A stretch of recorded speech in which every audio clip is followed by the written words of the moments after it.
Hey team, you're about to experience my interview with co-founder of Order Editing, Hamish MCKAY. Order Editing is a Shopify app that allows your Shopify customers to self-service changes to their orders after they have already placed them. The platform also allows marketers to use the order editing process as an upsell and cross-sell opportunity, and it also takes a massive amount of workload off of customer service having to do these changes manually. Order editing also creates order editing buffer times to account for order processing steps, changes in ERP, etc., etc. This guy is on fire. He hails from New Zealand, now lives in Melbourne. It was great to chat to him. It was great to hear his Kiwi accent. Enjoy. This is the E-commerce Edge podcast with your host, Jason Greenwood.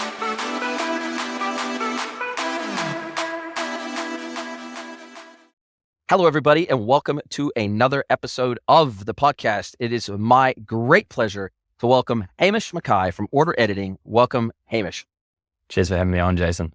Very Mate, excited. it's so cool to hear. It's so cool to hear your accent again. My God, I haven't really heard too much of the Kiwi accent since I left New Zealand. Anyways, Kiwi boy living in Melbourne, living the dream life.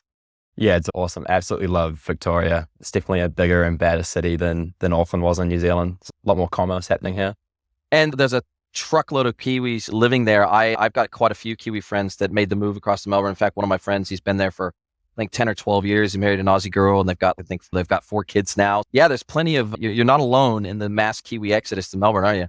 Yeah, it's funny. I travel back to New Zealand quite a lot, and when you meet with people that are older, they're always like, oh, like, when are you coming home? And I always say, oh, like, gonna come here, get my skill level put up, do some business, and then come back and deliver that all to New Zealand, but we'll see. It's tough, man. Yeah, like I said, I lived in New Zealand for almost 30 years, and then we made the move to Mexico. And I tell you, it's been a journey. It's always hard to move halfway around the world. I've done it. This is my second time doing it now. First to New Zealand, then back to Mexico. And I tell you, it's such a learning experience. I think it makes us better human beings, living in multiple places, seeing the world through multiple lenses, developing empathy for other cultures, other languages, other foods. I think living in other parts of the world, I think it's obviously a soft landing moving from New Zealand to Australia. But once you start moving further afield, even outside of ANZ, I genuinely think travel makes us better people. Oh, absolutely. That was one of the big reasons why I started working in startups and was on this journey to try and become a founder, was because I knew that there are people out there that can live in different countries for 6 months or a year and travel around and both work, but also experience different cultures and upskill in that aspect.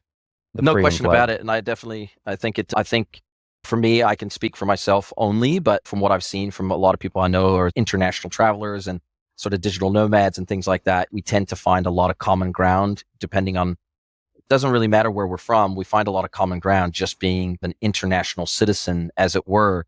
But to your point, I think let's talk a little bit about your new startup, which is Order Editing.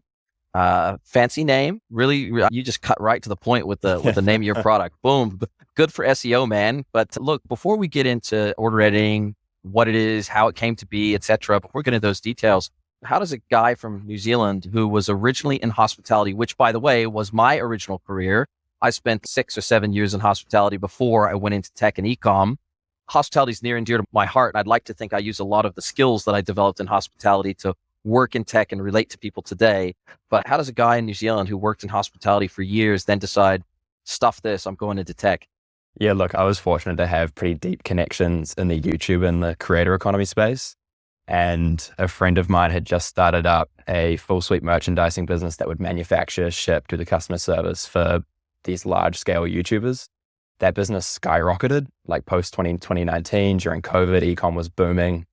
And I picked up a job there as the customer experience manager, and then effectively just fell in love with the space. Quickly realized how beautiful working with Shopify is, how beautiful it is shipping products to customers, and equally fell massively in love with customer experience, especially, which ultimately led into what this product is now that we're doing. It is a customer experience app, and we feel very fortunate to be taking that view away that customer service is a cost center, and actually delivering value through that channel is really meaningful.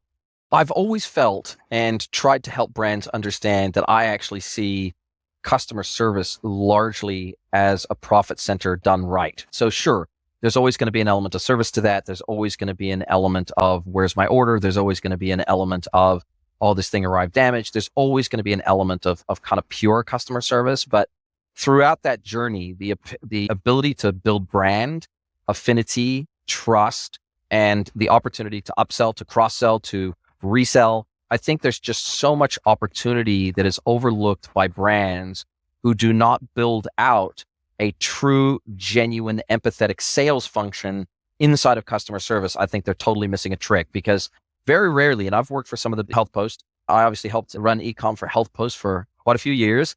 And we tried to make sure that we created an environment where customer service, because they're never working 100% of the time on emails, live chats, telephone calls, etc., there's always these little pockets of downtime. And we always tried to make sure that this was an outreach function, that it was a customer love function, that it was a brand affinity function, that there were things going on constantly within that department that made, instead of just being the ambulance at the bottom of the cliff for customers, or just trying to remove them from just feeling like they were just a cog in the machine, we wanted to help our customer service and customer love team to really understand the critical function they play in the business in terms of revenue generation and revenue protection as well. And that's a hard thing to communicate in a meaningful way with somebody that's taking 3 phone calls a day. That's hard for them to wrap their head around, but it's so mission critical, isn't it? Absolutely. And it's interesting, like it's getting a lot of interest from partners and from these customer service platforms. They're pushing it in every single e-commerce white label paper now, that customer experience is slowly moving up the list on that agenda. And people are using those words to describe it. But equally, I reckon there is a disparity between what's being said online and what's actually occurring within the brands. I think the e-com managers, the ops managers don't view customer service in that way, and actually tend to leave it slightly siloed from the business. At least that's what I hear, and that's what I've experienced. And the customer experience team is equally left on their own, but they're dealing with the lifetime value of this person. They're dealing with the repeat users. They're dealing with your post-purchase experience. And customer experience can quickly turn into a cost center as well, if you don't have effective standards of procedure put in place that perhaps the ops manager has helped with, or the e-com manager has helped with. How are you managing refunds? How are you setting up your structure around that, and not setting a precedent for bad processes that ultimately end up you losing all the revenue that you've worked so hard to generate on the front end? I think that'll change. But when we were working at this merchandising company, we were dealing with creator fan bases. We were selling merch for Mr. Beast or Carl Jacobs, and we're dealing with their audience, the subscribers that they've worked hard to build. And so there was a real emphasis on us that we had to be fantastic, because if we slipped up, we were getting blasted on Twitter. Like, that was how it worked. We were going to get blasted on Twitter. Mr. Beast was going to get blasted on Twitter.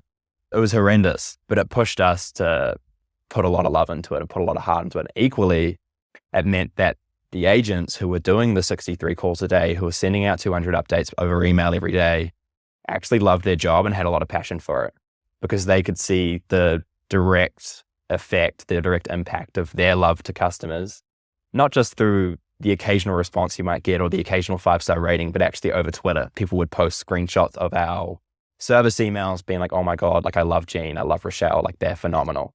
And that was really meaningful for us, and actually meant that we built, in my opinion, like a world-class customer service center, while still outsourcing, while still dealing with high volume tickets, while still dealing with all the usual issues that can happen when you work with a 3PL.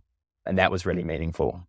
I think to me, what that alludes to is a very high level of enablement, empowerment, ownership, all these words that are just by in a brand's ethos, but brought to life and infused with tooling that can actually enable that. Because it's all fine and good to say empowerment. It's all good to say ownership. It's all good to say autonomy. It's all good to say these things and actually maybe even mean it. But unless you put the tooling in the hands of the people that are on the front lines actually talking to the subscribers or the customers or the fans or whoever it might be, unless you're actually giving them all the tools to actually be able to take action at the point of friction, then those are just platitudes, right? At the end of the day. Absolutely. And people don't show the love. I know brands that onboard customer service agents and they don't spend an hour telling them the brand ethos, telling them the brand story, how we grew, who's the founder, sharing who the team is. Obviously, they may not be interfacing with them. They may be outsourced as well, but it's still equally important because at the end of the day, they're the ones that are driving repeat purchases when issues happen. And challenging people are limited on time, but we had 10 agents working from the Philippines and I got incredibly close to them. I used to do one-to-ones with them every week. We had specific onboarding sessions. They knew our brand story off by heart. They were advocates. They weren't just answering emails. Prior to that, we had a different formula and they were disengaged. They did 5 updates per hour over email. We started doing 40. And then equally, now that I'm no longer working with them and I still have this network in the Philippines, brands that I communicate with are like, hey, like, who do you know that does great outsourced customer service? And I say, oh, like my friend Jean in the Philippines, my friend Raul, like they've got capacity, let them work for you. And I get messages from the founder 3 weeks later saying, oh my God, they are phenomenal. And you don't usually hear that about outsourced customer service. It's not common. And I think that's a real lack, that another problem to solve, right? Maybe it's an education piece, maybe it's a consultative piece, who knows? And I do see more and more people come into the consulting space around customer experience, customer joy, customer love, customer service, customer success. All those things are falling into a new almost form of consulting, which is the post-purchase. In most cases, it's post-purchase, not always, but it's almost always post-purchase customer experience. And that is a real niche specialization that is starting to get some love. Much my B2B specialization for a long time in the consulting space just got no love. And it showed because of the very low adoption of B2B e-commerce. And that's the reality. But that's a very nice segue into order editing and speaking of enablement, speaking of empowerment, speaking of giving them the tools to be able to make the change for the customer without having to go through 5 layers of bureaucracy and approvals, being able to take action immediately in the moment without having to give 15 updates or 40 updates in an hour, like you were talking about. And that seems like the genesis of the idea behind order editing. But before we jump into that specifically, we need to talk a little bit about why order editing is actually important as a concept, because the vast majority of e-commerce platforms simply do not, once an order has been closed, meaning it's been received and the order object has been locked, they do not natively allow you to then go in and modify those orders. Some of it is compliance, some of it is tax related, some of it is having to deal with the impact on things like customer loyalty points or dollars, having to worry about things like store credits. There's a lot of complexity wrapped around why most e-commerce platforms simply do not let you to edit an order once it has actually been placed by the customer and a payment method allocated to that order. And so I just wanted to set the stage before you launch into kind of the order editing specifically piece, why something like your solution has to even exist in the world, because these platforms don't make it easy. Yeah, there's so much nuance to it. And I think that's why it hasn't existed before. And the importance is that there's a huge waste of resources going on right now. When we built this product, we had 3,000 order change requests every month, and we were one brand in the world and not the biggest one either. And when you think about how many stores are selling through Shopify or selling through e-com, and your cost per ticket is like $3 US if you're running very efficiently, but it's as high as $6, $7, $8. Gorgeous says it's 12. And when you think about how many of these emails are being sent every day, how many customers are meddling up their address or wanting to add another product to their order or forgot to add their phone number for tracking updates, we're arguably talking hundreds of thousands of dollars wasted every single day on customer service. And no wonder it's considered a cost center, because the reality is editing an order is a simple change in Shopify admin, but customers can't do it. No one's empowered customers to do it. And that's the importance of it. That is the importance of it. And it doesn't make any sense. Customers hate sending emails. I hate sending emails. Please understand that. And this is our ethos, is that great customer experience is self-service when it can be, and only with a human touch when it's necessary. Loop, we've seen from Loop, you don't need a human touch on returns. And now you don't need a human touch on order editing. What is left, and what else do you not need that human element to come into play? Man, what a key point there. I love that. Automate everything that you can and send the stuff to a human being that really belongs with the human touch, right? And where they really need to feel the love and the empathy, that's when you call on the humans, right? Let everything else be automated and as self-service as possible, because most consumers, especially the tech-savvy ones, they want to manage everything themselves. They just want you to give them the bloody tools to do it. They don't They don't want to have to ring you. They don't want to have to live chat you. They don't want to have to email you. They don't want to have to do any of that stuff if they don't have to. And as long as they can be given high confidence in the process that now has been given over to them to own and manage, as long as they can be given high confidence that it's going to work as they're told it's going to work, then they will most often take that opportunity. And I think you make a very good point. Even the platforms that allow you to edit orders, that is not a customer-facing function. That is a back office function for admin only. And especially considering the downstream impacts of an order once it hits ERP, once it hits the WMS, once it hits different parts of the workflow, perhaps if it's dropship, it now has to be exported to the dropshipper or the supplier. There's so many downstream effects of editing an order that I'm guessing what you guys largely base the opportunity for a customer to edit the order on is based on order status. Once an order hits a certain status, they can no longer edit it. That's cool. They're locked out from that. But up to a certain point, basically right up almost to the point where it's fulfilled, depending on what your process looks like, they should be able to make changes to their order. And that way, when the order is pulled in real time into the fulfillment system, et cetera, it's actually accurate. Instead of, I've seen in businesses, it's just a joke. When an order gets edited close to the shipping time, you see somebody in customer service, and we used to have this before, I've seen it before physically right before my eyes, where a change comes through, they'll literally print off the physical order, they'll scribble through it, they'll make the change in it, and then they'll rush down to the fulfillment center and they'll say, no, this is the order change for this order. When you see this get printed, this is what actually needs to ship instead. It's just the amount of time and energy wasted on order editing is just, it's actually mind-blowing, to be honest. Yeah. And that's one of the challenges that we had, right? And how it works depends on the scale of the brand. If you work with an ERP or if you work with most warehouse management softwares, you are not editing an order right up until it's marked as fulfilled because you would have missed the picking window.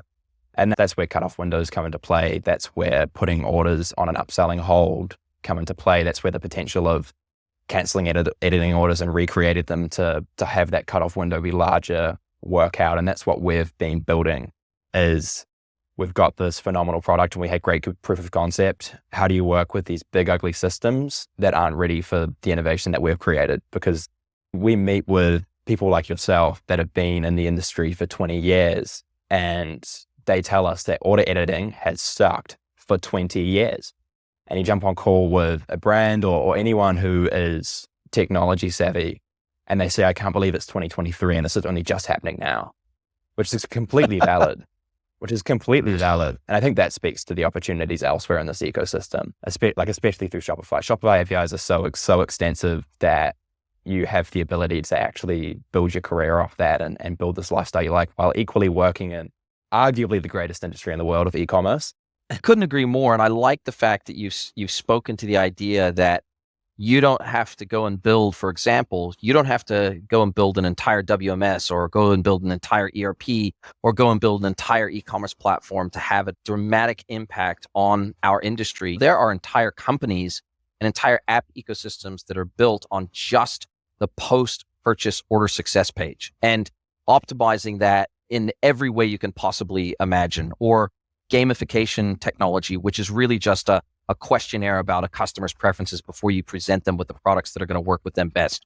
Or these tiny, there's these tiny little slivers of the customer experience. You don't have to go and build the next Nosto. You don't have to go and build the next search and merch platform to dramatically improve the customer experience. You can take simply that tiny sliver of the most painful parts. And you use the example of Loop. They're a prime example. There's lots of returns management platforms now, but when Loop started out, there was only a couple, and they really pioneered that space. And now, largely, the returns management or RMA pain has largely been dealt with. It's largely gone away, but there's still so many other places in that journey, those micro moments that are still massively painful. And I love that you're solving one of the most mission critical parts, which is before I ship out the wrong bloody thing, I want to fix that order. Yeah. And self-service returns is now part of every e-com brand's tech stack. Like it is on the priority list when you're setting up a store, it is on the priority list when you're scaling. And we're new here. We launched in June and we're the first ones to solve this problem. And we look up to Loop. They had a similar story, right? Started at Chubby's, dog fooded their own product, got POC, came to market. That's exactly what we experienced. We stumbled on this problem and we worked goddamn hard to get ready for commercialization and go to market. And now it's this journey of raising awareness of something that hasn't existed before. How do you make people feel the pain of this problem? How do you make e-com managers aware of the resource that they're wasting on this? and equally the opportunities that lie within it to upsell people as well. And that's the journey that we're on. We definitely look up to the guys at Loop and think like it's a good strategy basis for our product moving forward, right? And it's a perfect land and expand model too, because as you expand the functionality of the platform, you get your foot in the door through the thin end of the wedge with this one tiny little problem. And as you expand the problems you solve, the more opportunity you have to sell additional modules, additional functionality, make more money. It becomes a SaaS model with multiple tiers, et cetera. It's a well-trodden path. It's far easier to start at the bottom of the stack and evolve into enterprise than it is to come out with an enterprise product and try to go down market into the SMB space. Like it's almost impossible, right? Absolutely. So as you grow, it's easier for people to grow into your product and for you to grow into them than the other way around. Yeah, absolutely. And we run with a brand testing. Like we don't make assumptions here. We meet with these brands and we ask for their problems, and there's plenty out there. There is plenty out there, but obviously it's a matter of where do these things fit in the priority stack and what's going to be most meaningful. And right now, that's very much so focused on how can we use this channel that we've created where a Shopify store has never been able to email a customer post-purchase and let them add and pay for a product to their existing order. And how do we actually maximize this opportunity that we've created? And there's a lot of fun ideas within that. Absolutely love it. And similar to the post-purchase follow-up, by using and leveraging the Shopify APIs, you can do things with the order object in your platform that then connects to Shopify's APIs to make those changes in real time. You can own all the messaging. You can own all the workflows. You can own all the order status updates. You can own that whole thing without a customer service person ever having to actually go into Shopify admin to execute on any of this. And so I guess that's the beauty of Shopify's ecosystem, is the breadth of APIs mean that you can take so much more ownership of the CX of the customer journey, particularly in your case, pre-purchase, or immediately post-purchase, it's pretty game-changing for brands to be able to basically offload all of this directly into the customer self-service realm. And there's so much here. There is so much here. Like you put our app in your order status page, you put it in your order confirmation email, you embed it on your store's theme, and customers notice they've made a mistake, they access it, they self-service it, they see complementary products, maybe they add it to their order. They can change their address, they can change their size, they can cancel it, they can add products, they can change variants, they can remove products, they can switch products. And that's a key component, right? Equally though, if their order's shipped, we're showing them a tracking page. We're showing the most relevant update for what's there for them. Equally, we can also send out emails 3 hours before their order shipped out. And that's a great customer experience play as well. Customers get an ease of anxiety. They get notified, oh, like my order's shipping out soon. That's damn exciting. And hey, do you want to add another product to that order? Not going to pay any more on shipping, or do you want to upgrade to that bundle? And we talk about components, right? You can disable these different components in our app, and it's extensive. Like we want to build absolutely everything to empower these customers and equally to drive value for these brands and reduce that cost into like whatever you want to call it. And it's fun. Like it's a lot of fun when you jump on call with people and you hear these very nuanced problems or these very nuanced tickets, and Shopify APIs and like a phenomenal coder, my co-founder, are able to build and solve these problems and actually build something that is extensive in that post-purchase landscape that covers the full breadth of what a customer could possibly be able to do.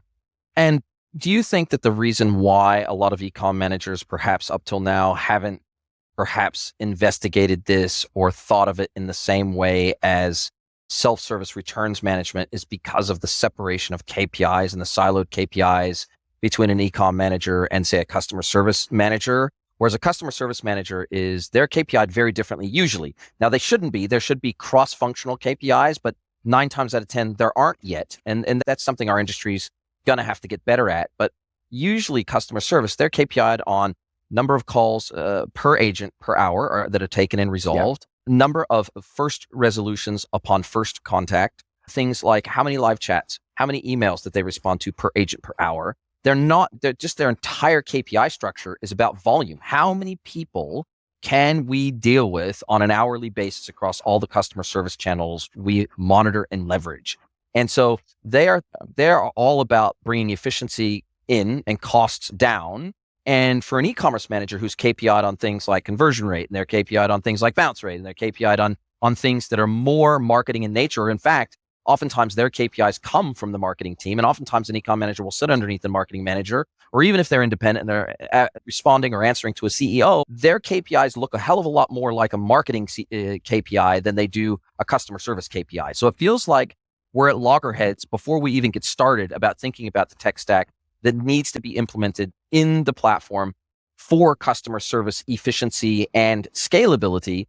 But it's funny that you mentioned that specifically in the context of Gorgias, for example. They've done such a good job of putting themselves on the radar of the ecom managers of the world and now the marketing managers of the world, that it's not just customer service that knows about Gorgias, it's everybody else in the business too. And so it feels like you're on a similar journey. We don't want to just be on the customer services radar. We want to be on the ecom managers, the marketing managers, the bloody CEOs. We want to be on everybody's radar. Yeah, absolutely. And I love Gorgias as a platform. Definitely my favorite pick for customer experience. And I think there's a few questions in there and there's a couple points to it. One, I think, is mindset. I think customer experience, customer service departments have lived in an age where you understand the efficiency of one employee, and as tickets grow, you just continue to hire. And they live in a hiring economy where that's just expected and no one seems to challenge that. And you'll just be signing off on, yep, like we're growing, we need more agents, that's how it works. Never thinking about how can we actually reduce the demand. And part of that as well is because brands view customer service as a necessity. Everyone knows you're going to get tickets and it's just inevitable. Like, how are we supposed to stop that? But you actually can obviously stop these requests, as we've seen from Loop, as we've seen from what we're doing. Another thing is just disengagement, I think. I talk to a number of CX managers or ecom managers who have no idea how many order change requests they get a month. They're not tagging them. And how we stumbled on this problem is that we tagged all of our tickets. That was part of our standard procedure. We set that up operationally in our system. And equally, I used to do one-to-ones with all of our team every single week, second week, depending on what was going on. And I'd ask them, not just what tickets are you finding challenging, what can I help you with? But at one point I asked them, what do you spend the most time answering? What is the majority of your day spent answering? And every single one of those 10 people said it was order change requests. It was changing sizes, it was changing addresses. And when you hear that, you extract the data, you look at that tagging, you see it's 30% of your tickets that you're doing 3,000 of these. How could you not build this product? And that's where this came from. And for us, and this is coming back to that brand story, right? We launched it, put it on these 19 Shopify Plus storefronts. And after 12 months, we'd saved $78,000. And it was like night and day. We'd turned off the light switch on order change requests by putting this into our emails, and we didn't receive any. We literally lost 3,000 from month one. And that's the value that we now need to communicate to brands and make them aware of. And I'll keep trucking, sorry, Jason, but to your point of ecom managers not having perspective on this, or at least gradually building perspective, that was something that we knew. We came together in November or December and said, hey, like, we've got proof of concept here, let's go to market. And me and our co-founder looked each other in the eyes and said, this isn't going to land. Ecom managers are our buyers and they've got no clue what this means for the customer experience department. They've got no idea. And they're the ones that sign the paper. And so we spent the entire summer developing this into something that's can be positioned for an ecom manager. And that's what we have now. It's not just your cost center. It's not just a greater customer experience for customers. Hey, ecom managers, upsell people post-purchase, let them add and pay for complementary products and add it to their order before it ships out. And that has been what's landing. I'm so glad we made that development, because if we came out just with the self-service platform and you didn't do product additions, you didn't have this marketing piece, we would be getting nowhere. We would be getting absolutely nowhere, which is a shame. And I think you were so smart to think of that, because Gorgias has gone down that path and Loop has gone down that path. And in fact, the company, so there's three major buckets of issues that typically come into customer service. There's the Wizmo request, which is usually in the top three requests. Yeah. Where is my order? The second one is, how do I manage a return? That's the second request. And then the third is, can I change my order? So it's those three make up something like 95% of all the requests that come into a customer service center. Sure, there's the odd product question and, will this work for my dog or whatever it might be, but 95% of those requests fall into one of those three buckets. And so if you can automate those three buckets, there goes 95% of your inquiries going away, right, into a self-service model. And so for me, it feels like Gorgias has done a great job of selling their product to ecom managers and marketers, because especially they are also trying to say, we know what pages they've been on. We know which products are in their cart. We know all these things about them because we're integrated in your e-commerce platform. When they start up a live chat with us, for example, we've got every tool at our fingertip to help them cross-sell, upsell, add to their basket. We can create carts for them, all the rest. And it's the same with Loop returns. We've got an opportunity every single time there's a return to give them a better experience, to add things onto their order, to give them a store credit, to rebuy. And the same with all of the tracking platforms, not for returns, but specifically for outbound shipments, all the proactive notifications to prevent the Wizmo requests ever coming, because we're going to tell you the moment it's left our warehouse. We're going to tell you the moment it's hit the first courier depot. We're going to tell you every step along the way until it arrives at your doorstep, so that we don't get these Wizmo requests anymore. And then the final piece of the puzzle is you guys. And so it feels like you're going down a very proven track of saying, look, if we're customer service only, limited traction, because we're not going to have a dialogue with a customer service manager. Usually we're going to be part of the tech enablement stack within e-commerce. So we have to have a dialogue going with e-com managers. Otherwise we're dead in the water. Absolutely. And that's where like we initially launched, and you can see it in the name, right? Our name is Order Editing, explains exactly what it does. Doesn't necessarily speak to that upselling piece. And interestingly enough, the upselling is our secret sauce. That is what people love this for. That is what over time we'll be benchmarking brands against to help them improve their performance on it. And that positioning change has genuinely changed everything for us.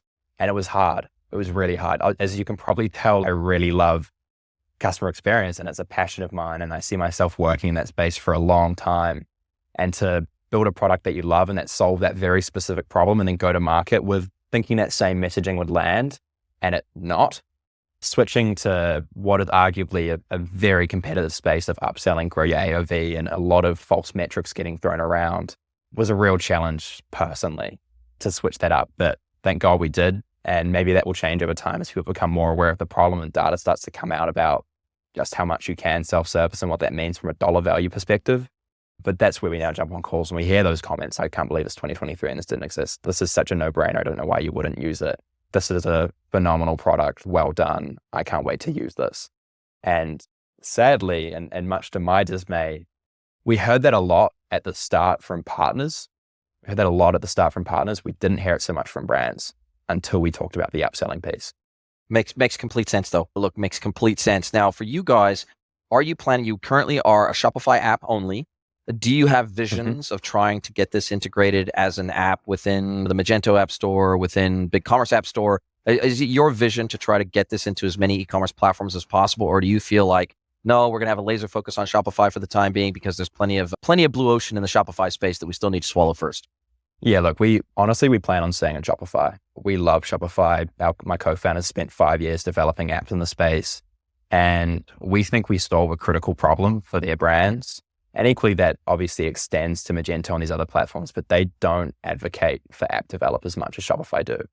And what we're trying to build is actually an awareness within Shopify about what we're doing and an advocacy in there, because we've solved this critical problem and that needs to be shared. And so we plan on staying within there and actually building this quite loving relationship with the support advisors, with the merchant success managers. And it's been phenomenal. Like, they have given us so much advice, so much love. I think I've jumped on call with about 120 of them at this stage to show them what we're doing, to ask for their feedback and not be scared that they're going to cannibalize our product, but rather say, hey, look, we're delivering huge value here. We solve a critical problem.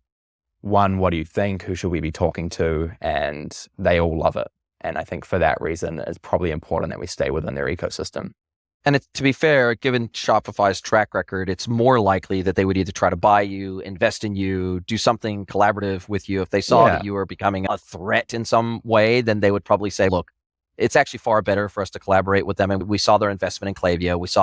We've seen their investment in selected ecosystem partners over the last few years, and it seems to be their new modus operandi. Instead of squashing people, they're like, how can we actually tail onto their growth through either strategic investment or outright buying them and incorporating them into our core platform? One of the two.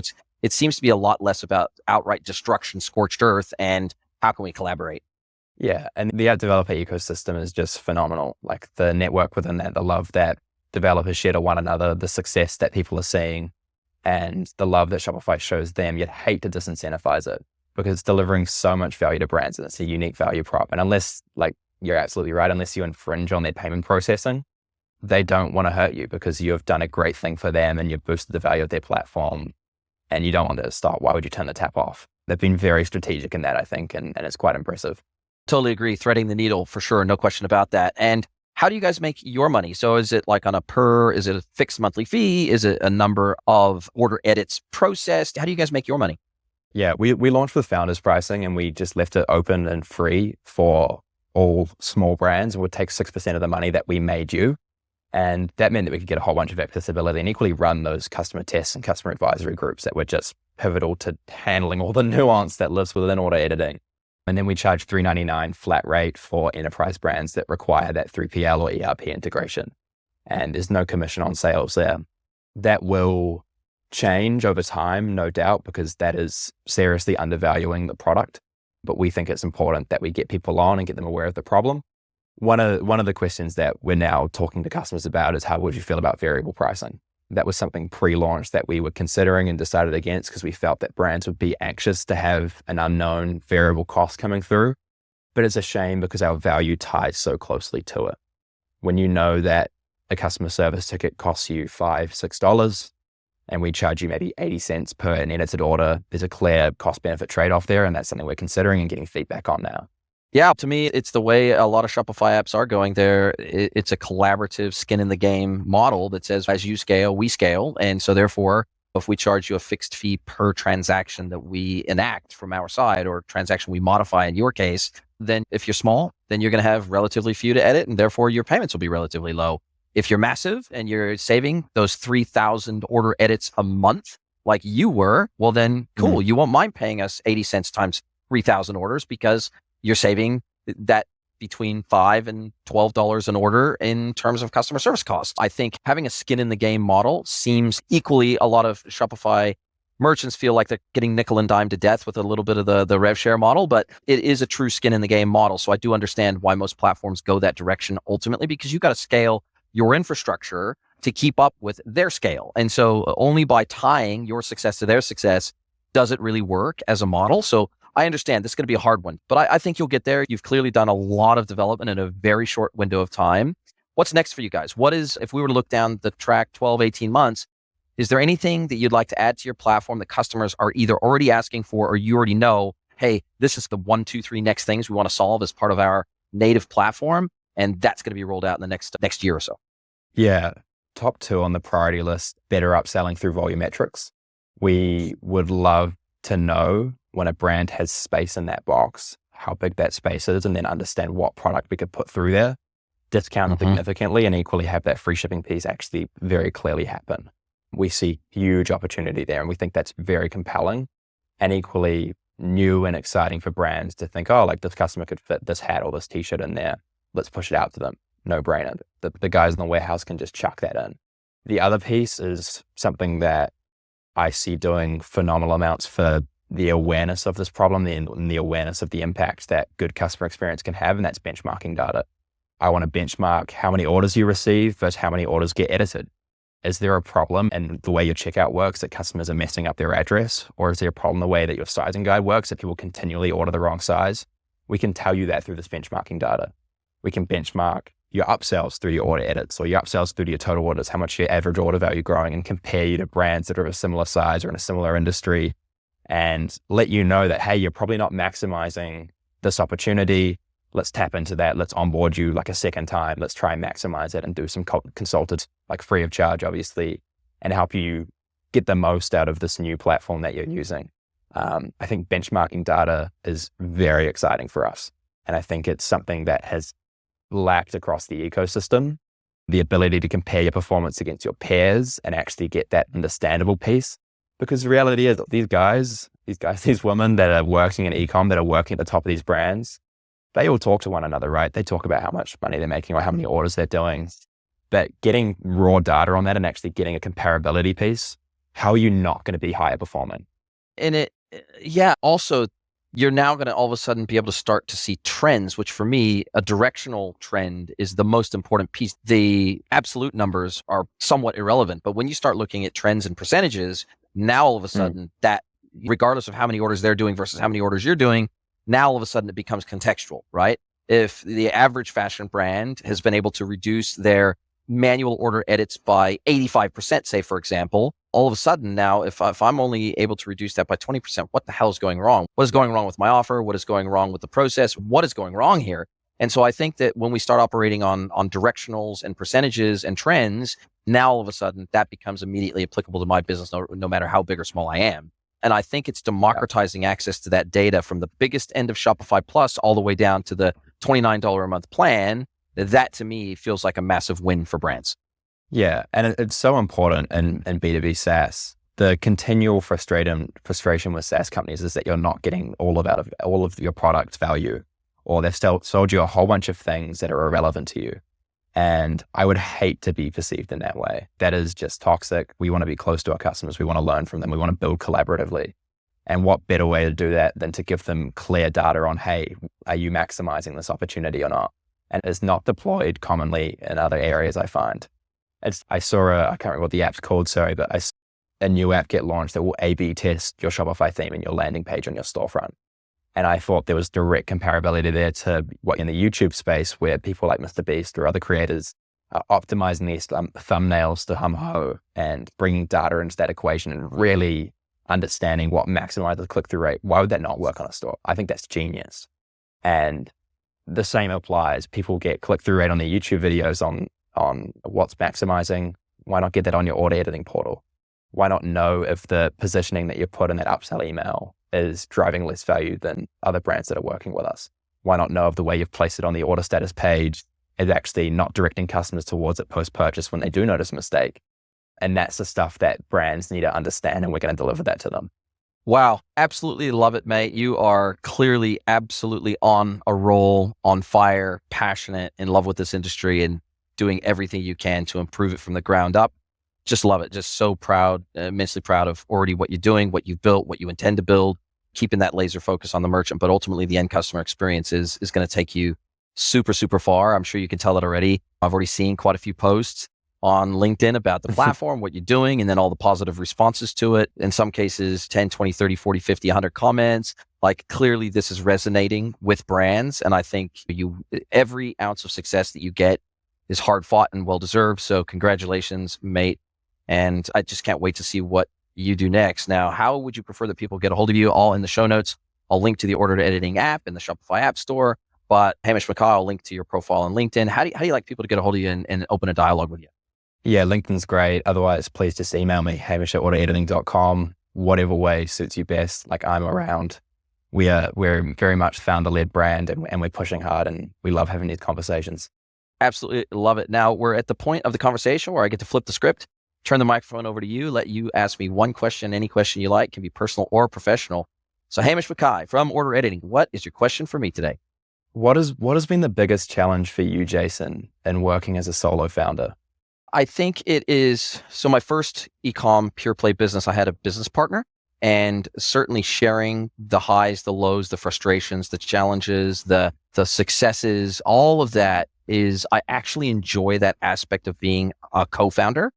I really enjoyed that. People said, oh, you shouldn't go into business with your friends because it'll ruin your relationship. It's like going into business with your wife. You're just destined for failure. We couldn't have been more opposite that assertion. We're great friends. We continue to be great friends to this day. We enjoyed working together. He stayed in his lane of procurement. I stayed in my lane in terms of the tech and the marketing of the business.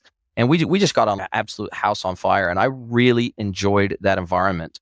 And as a solo consultant, solopreneur, you don't have that. Sure, I've got my wife, I got my friends, I got people like you in the industry that I have great conversations with. But there's just an additional element of loneliness is probably the easiest way to put it. There's an element of isolation. There's an element of, okay, this entire venture is riding on my shoulders to make sure that I do everything right, then continue to do everything right. And there's no safety net for me. I'm it. And I am the safety net. And so there's definitely that element. It's given me more freedom because obviously now I'm a digital nomad. I can do this from anywhere in the world, there's a tremendous upside. So I don't want to make this sound like poor me. I'm living the life that I engineered for myself. There's always trade-offs. There's always compromises that you intentionally take when you want to build a new life for yourself. And that was one of the comp that I intentionally took, that if I want to have my own independent consultancy, that's largely going to fall to me to build that. And it's all largely going to fall to my personal brand and my personal efforts, my personal network, my personal friend circle. It's all going to largely fall to that to make it happen and to make it sustainable. And that's totally turned out to be true. And so there's the upside and the downside of that, but it is definitely lonelier. I will not sugarcoat it. And if something starts to go tragically wrong in your business, there's only one person that you can point the finger at, and that's yourself. And there's definitely an element of stress that goes along with that. And if I may ask a follow-up question, because this is something that I think really deeply about a lot, is has your ambition changed from the point of starting this business to where you are now? A little bit. I would say that I always wanted to build a business that I was working to live, not living to work. And so I have zero ambition about becoming a billionaire. I have zero ambition about scaling this and having 100 consultants working with me. I just have zero ambition for that. I wanted to build an intentional life where I could have deep work-life integration, not balance, because I don't believe there's any, really, as an entrepreneur, it's very difficult to achieve balance. The best you can achieve is work-life integration. During some days when I don't have consulting calls or consulting work, I can take an extra 2 hours in the middle of the day and my wife and I can go sightseeing in Cancun. We can go take the dog for a walk at the Malecon. There's a tremendous level of freedom associated with the life that we've built for ourselves. And that was always the intention. That was always the place we wanted to get to. I think that my ambition grew just through moving to Mexico. And by that, I always accepted the fact that as long as I lived in New Zealand, I would always have additional challenges winning work in North America, Europe, etc. I just accepted that my sandpit was mostly going to be ANZ and APAC, and that was going to be where it was going to stop, and I wouldn't be able to go to the events and all that sort of stuff. But now I see so much more opportunity because I just went to B2B Online. I just spoke at the conference. We just got back from Florida. The opportunities in the States in particular for what I do are so insane that it's incalculable. There could be 100 of me and we could all eat and we could all stay busy. So the reality is that, if anything, that has increased my ambition. So now my ambition has changed to how can I further streamline and systematize what I do in terms of the delivery piece so that I can scale me, so that I can minimize the physical actual work I have to do to get an outcome for my clients. How can I systematize that and automate that better than what I do now so that I can do more, so that I can engage with more clients, more B2B businesses, more D2C businesses that need to be B2B and vice versa? How can I have more conversations like the conversations I'm having with you? How can I create such a system and scalability around my content creation that takes me less time, not more? Because I want to actually increase my content output. But at this point, I'm probably at about the max, even with automation and software, that I can do on my own without taking on one or two more people, at least in a fractional capacity, to help me. And so that's over the next 12 to 24 months, that's going to be my key focus, is how can I scale without killing myself? That's the goal. Yeah, it's fascinating. It's something that I think about a lot, is like my ambition for this company now, and equally the reason why I ever wanted to go out and found a business and why I started working in startups in the first place, and how to manage the temptation and allure when things do start growing to just keep working harder and to keep growing things and chasing the never-ending carrot in front of your face. Yeah, it's fascinating. It's always really nice to hear someone that's been doing it for a lot longer than I have speak to their experience. And I think the engineering of your life and that in between is exactly what I am trying to build here. And the freedom play, I think, is not counted for enough. It's not accounted for the psychological impact of knowing that, I'm working because I want to, not because I need to, or I'm able to make these choices and any goal I set upon myself is self-imposed. And what's the point of that? I think you should always challenge, why you're doing these activities and why you're stressed out at 6 p.m. every night on the weekday. It's interesting. It is. I think building an intentional life is something that everybody should embrace. And look, if they want to be an employee for the rest of their life, because to them that equals more freedom, because they don't have to do much engineering, they just do their work and then they go home at the end of the day, or if they telecommute, then they just do it from home or whatever. Like some people, that is the perfect life for them. And I wish them all the best. As long as that was intentional and as long as that's how they engineered it, then I wish them, I would never try to impose my sort of lifestyle and the compromises we've made. And one of the other reasons that I can do what I do is because I don't have kids. My wife and I both made a conscious decision. We don't want children. We have a dog and he's basically our child.